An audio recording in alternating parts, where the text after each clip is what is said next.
Hello, hello, hello. Again, my name is Troy White, Portfolio Manager, Financial Educator with Hoodoo Financial. Today I want to talk on DeFi. Somebody asked, what is DeFi? That stands for Decentralized Finance. And let's talk about it. So what interests me, the only thing about decentralized finance that interests me is how it relates to African Americans. So what does it mean for the B1 community? All right, well, first off, let's talk about what it is. Decentralized finance is blockchain based finance. It doesn't have centralized intermediaries like brokerages, exchanges, and banks, and other traditional financial instruments.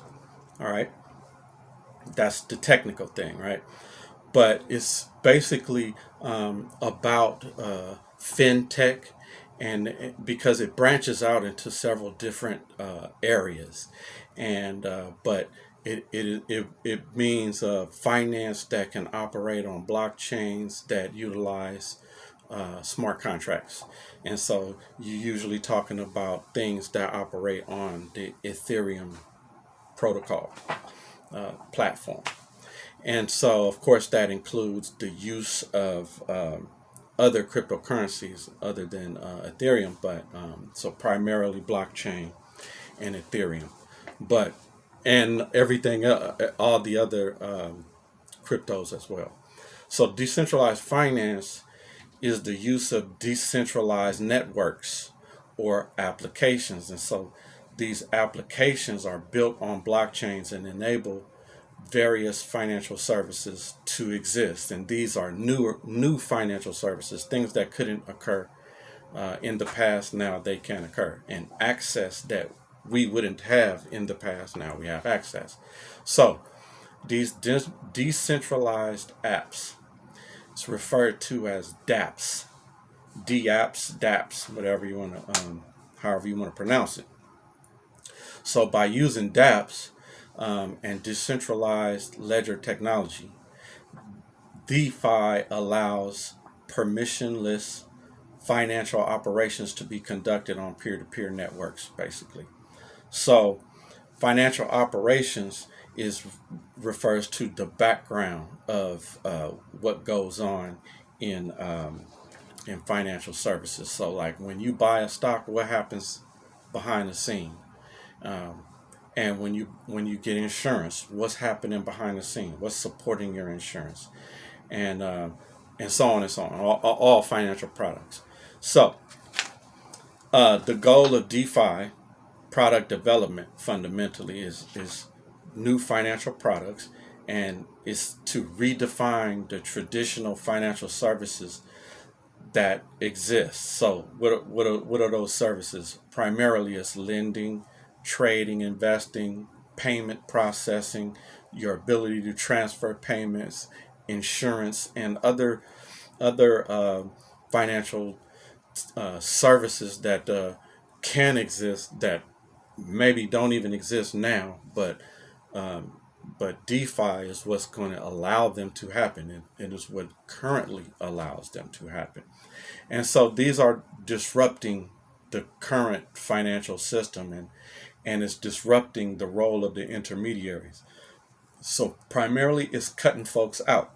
Um, I shouldn't say folks, it's cutting out all of the like I just mentioned, what happens after you buy a stock, right?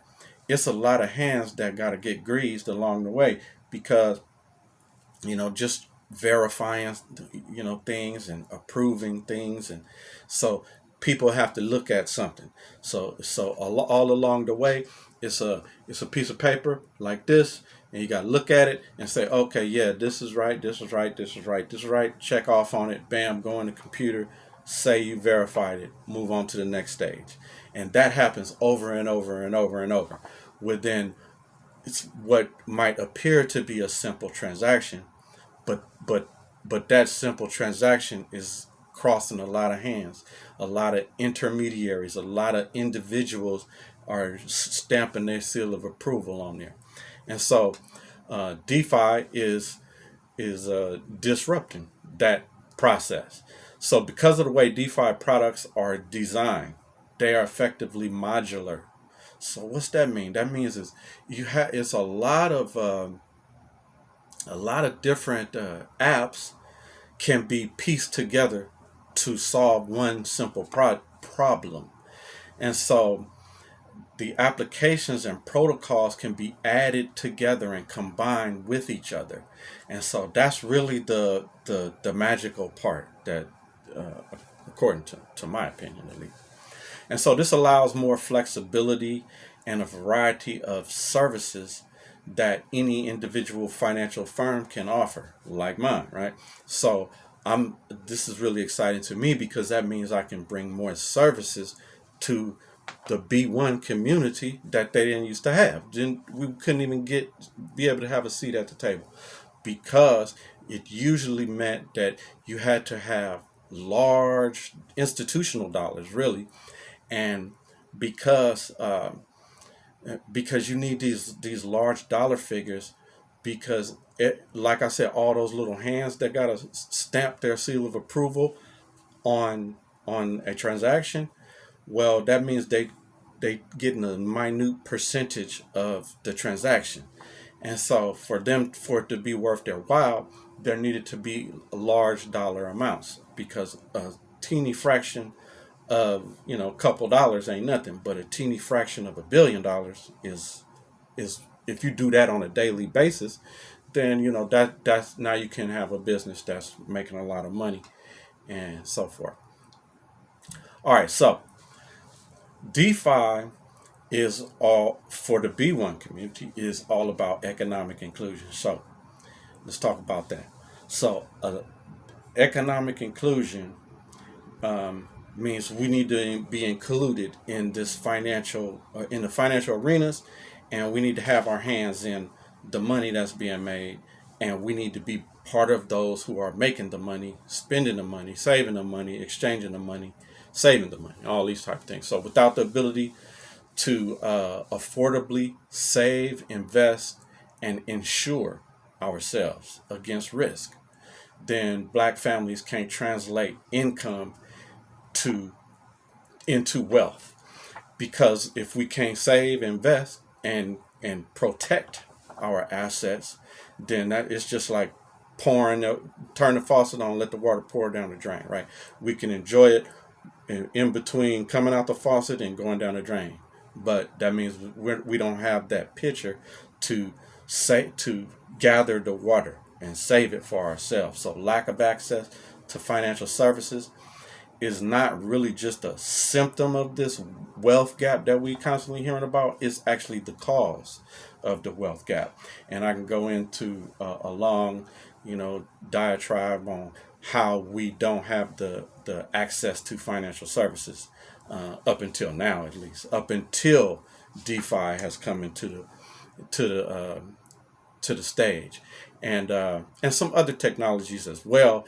Primarily just fintech is not all about DeFi. It's DeFi, APIs, cloud-based, and a lot of other little things, little technologies and apps and things that you might not think relate to fintech. I mean, something simple as Excel. Excel is heavily used in the financial services industry, but regular people use Excel as well, right? On regular things, all sorts of people use that.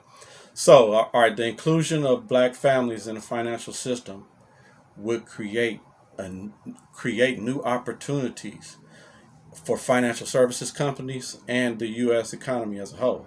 So by the old way of lack of access to financial services is really hurting the whole economy. And then I'm going to even add my 2 cents in, lack of access to financial services by the African American community is harming the whole world, because I think that once we get control over what's happening here in America, then we're gonna save the world. So anyway, that's a whole nother story. Read my book. I'll put a link into my book that I wrote about 2015, 16, 17, something like that. And so it talks about some of those aspects. So anyway, financial institutions would realize approximately $2 billion in incremental additional revenue if black Americans had the same access to financial products as white Americans. That's just the financial services companies utilizing the old way. But I want to point out right there, though, I don't care about those financial services companies. I want us to use our own companies, create our own companies, and that $2 billion of incremental additional revenue will be added to our economy. So, but add to that, if African Americans reach full parity in terms of wealth with white Americans, then the financial services companies, just financial services, would realize up to $60 billion in additional revenue just from the black consumers. And this 60 billion I'm talking about is annually, and that 2 billion, that's an annual number, not just a one-time hit. So how would that impact our nation's economy? And it will reverberate much deeper than just helping out financial services companies. So listen to this. The World Bank defines financial inclusion as the condition when individuals and businesses have access to useful and affordable financial products and services that meet their needs. So what are these type of services? These are financial transactions, payments, savings, credit, insurance, trading. I mentioned investing.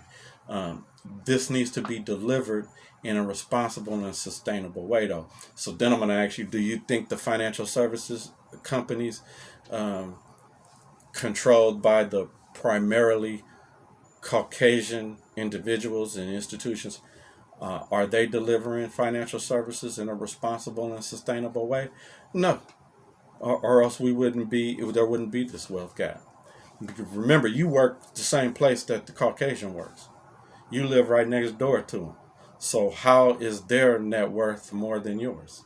So they're not greater than you. They're not better than you. It's just something else going on with them that ain't going on with us. All right. Now, I don't want to digress. So we're talking about DeFi, right?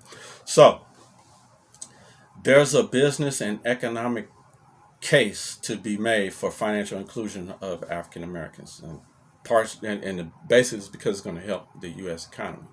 That's what's up. Now, we can boost our economic strength by actively participating in DeFi economics, decentralized financial economics. And my basic premise, theory, synopsis is that the racist actions and activity that goes on in finance are an economic drain on the American economy. So racism is stupid because it hurts the whole economy. So there's an economic uh, drain, but it's draining our whole economy. So I'm saying it's an economic price that's being paid by the racist for being racist.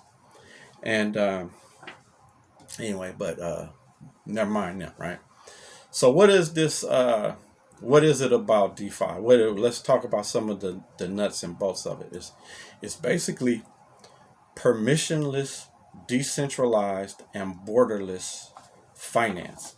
So there are no limits to who can create or who can use DeFi applications. So that's why I'm harping all the time. Now I feel like nobody is paying attention. Nobody's listening to me. I'm always saying the thing is the best aspect of cryptocurrencies and the blockchain are not about us just buying and investing in crypto. It's about you creating it. You put together the DeFi applications yourself and creating your own business and providing these services. Remember, like I just said, the financial services industry primarily avoids you. We don't even have to call it racism. It's just the social construct. Made it this way. Call it what you want to, but they ain't fooling with you. So how about we fool with ourselves, and then we investing in our own cryptos? That's going to benefit us collectively. So this eliminates the gatekeepers and the intermediaries that will allow for greater participation amongst us. So when I say eliminate these great gatekeepers and intermediaries, I would rather us be the gatekeepers on our own thing. I don't want to start preaching, but that's what's up. So more about DeFi. It's trustless. It's the trust protocol is embedded in DeFi. Trustless. DeFi applications do not require users to put their trust in these companies, since the users are given full control over their assets and their investments. They do not need to place trust in any authority about how to handle them, because nobody can tell you no. That's what I mean. They don't have to trust you, and you don't have to trust them. So, also, it's interoperable. What does that mean? DeFi applications can be combined with others to form entirely new products. I can dive deep into this. It'd bore you for hours, but if some of you brainiacs out there have the technical skills, I need to connect with you, because I got some apps that I'm trying to build right now. I ain't gonna use the word trying. I'm building it. So that's what's up on that. I keep digressing, but if you host, we can host different services and create different suits of various need to solve various needs. That's what I'm saying. So we could build these apps and solve some of our problems. And so the thing about that is that the problems we have, other people don't have, so they're not even trying to find solutions to those problems. We African Americans have unique problems, and we need unique solutions. So we're gonna rely on them to keep solving our problems. So that's what I'm saying we doing when we keep investing in all these cryptocurrencies that we don't even know nothing about. You just think, oh, it's gonna go up one day. Let me get in where I fit in. How about you create it, and then tell us to invest in your crypto? That's what I don't care about all these other cryptos, man. I invest in it, but still, I'm saying the words out of my mouth. I don't even care about them, but I have to invest in it just because I have to invest in it, because we're not doing it yet. And so I'm saying this because we cannot afford to get left behind. We cannot afford again to give them a head start in this marathon. And then we sitting here talking about, oh, what we're gonna do? How is it gonna go? And we just betting on them. How about we run? We can run faster than them. We can run longer than them. We're stronger, faster. That's what I'm saying. So DeFi applications code is a transparent and DeFi applications code is transparent and can be audited by anyone. This allows participants to understand how the application works and improve upon them, finding bugs and finding, better solutions, better ways to utilize the same thing. It's like, oh, somebody invent a shovel. How many things can you use a shovel for? You can find new uses for some of these apps, and guess what? You stamp your name on it, your company's name on it, and you sell it. The same way we so excited about all of these other apps. It's inexpensive. It's way more expensive than you might think. It's low cost thanks to the efficiency of the blockchain, the automation of smart contracts, and the immutable records. Transaction costs of DeFi apps are significantly lower than any of the traditional services that's currently existing. And this guarantees greater buy-in from the user because you can reduce the cost. If it costs you less to create it, then you don't have to charge as much for it. And so in a way, we're leapfrogging these larger corporations. Already, even my firm has leapfrogged the other firms that I've worked for 15 years. Now I'm providing things, I can provide things to my clients that wasn't even available to these large firms that I was working for in the past. And so, and on and on and on. So what are some of the use cases for DeFi? Automobile industry, banking, energy, healthcare, pharmaceuticals, real estate, supply chain management, very big, transportation, very big. And if you in any of those industries right there, it's up to you to dig deep and figure out how, right? And maybe if you need some help, I can point you in the right direction. But I mean, start on the internet, right? But I'm in the financial services, and it's completely changing the game in financial services. It's going to be a complete shakeout of some of these big name firms that have been running things for years. Obviously, some of them are going to still be around because they're big and they see what's on the horizon, and so they're acting accordingly. But uh, these other industries that I mentioned, the same thing is happening there, and that's due to DeFi and dApps, um, and some of the other things I mentioned. Is it's so much on my mind right now. I want to tell you, but I can't go into it all. All right. So then, how is that again? How is that related to African Americans and stuff? Right. So we need economic growth, and economic growth only comes from increasing the quality and the quantity of the factors of production. I'm going to say that again. Economic growth only comes from increasing the quantity and the quality of the factors of production. Factors of production, factors of production consist of four main areas, and that's land, labor, capital, and entrepreneurship. DeFi, blockchain, cryptocurrencies, APIs, cloud technologies, all have their hands in, all support and make possible access to me and you in land, labor, capital, and entrepreneurship. We could dive into each one of those and in depth and this in an in-depth discussion, but I gotta keep moving on, right? So six factors that's gonna help economic growth in relation to how we're going to use DeFi and dApps and APIs, etc. APIs are uh, API. What does API mean? Um, Application Provider Interface. So basically, what that means is like um, you have an app, right?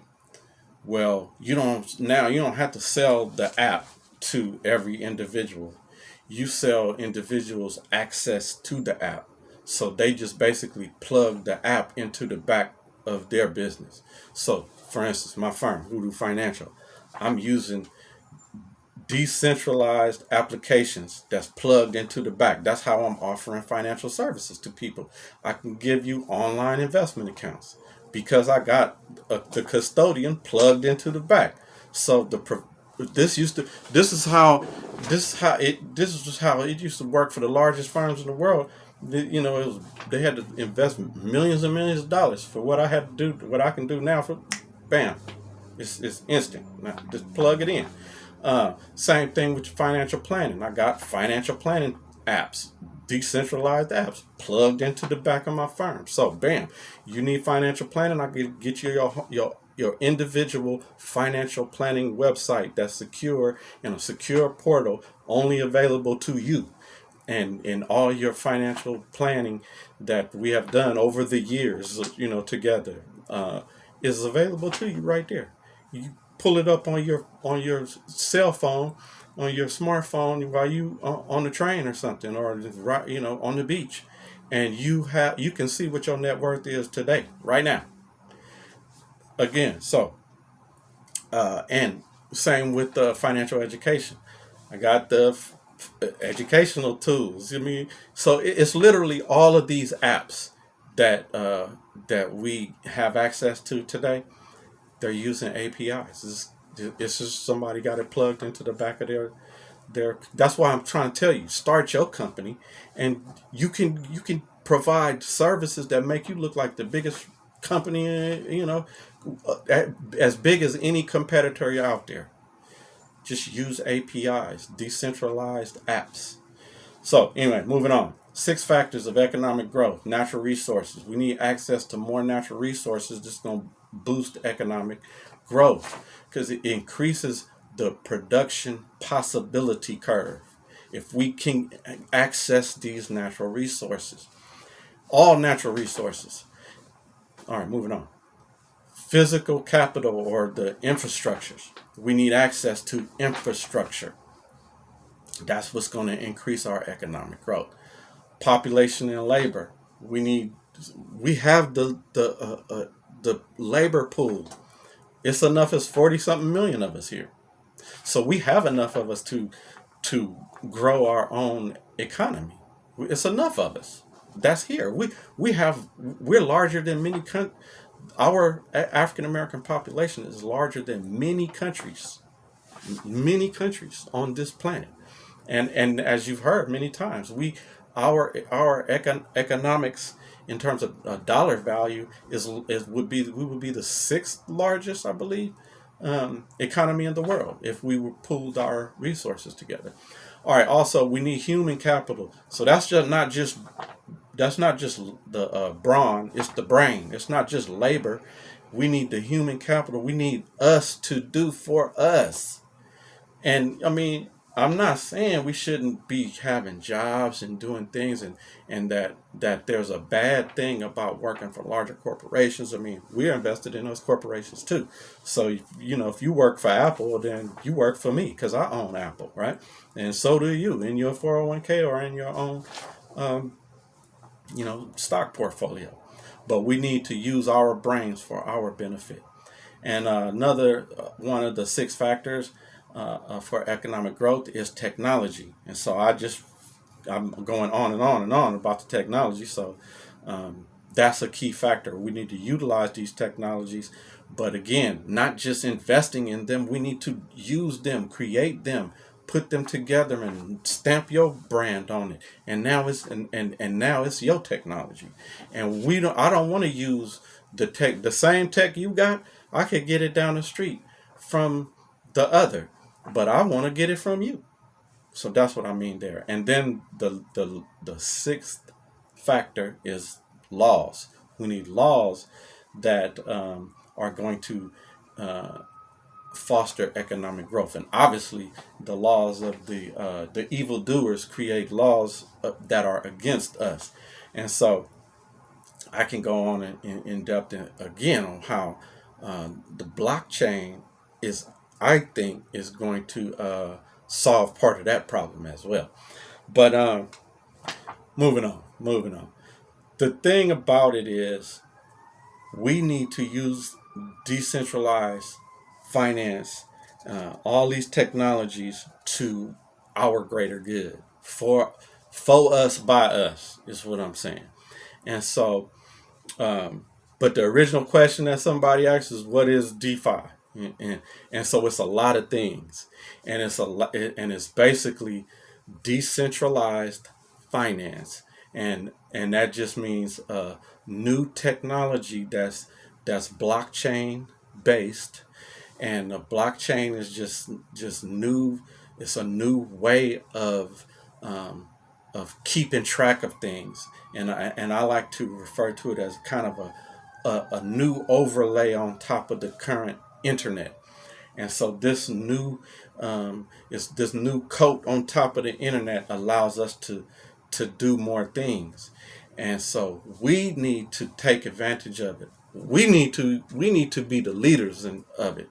We need to start running it. We need to control it, because it's going to control a lot of things. But to answer the question, decentralized finance is blockchain based finance, and primarily in the areas of finance. I mean, excuse me, trading, saving, banking, insurance, I'm probably leaving some of it out, but all of those things, as boring as it may sound, it's going to combine to create access for you. Just think about what if there was no barriers to access to capital for you.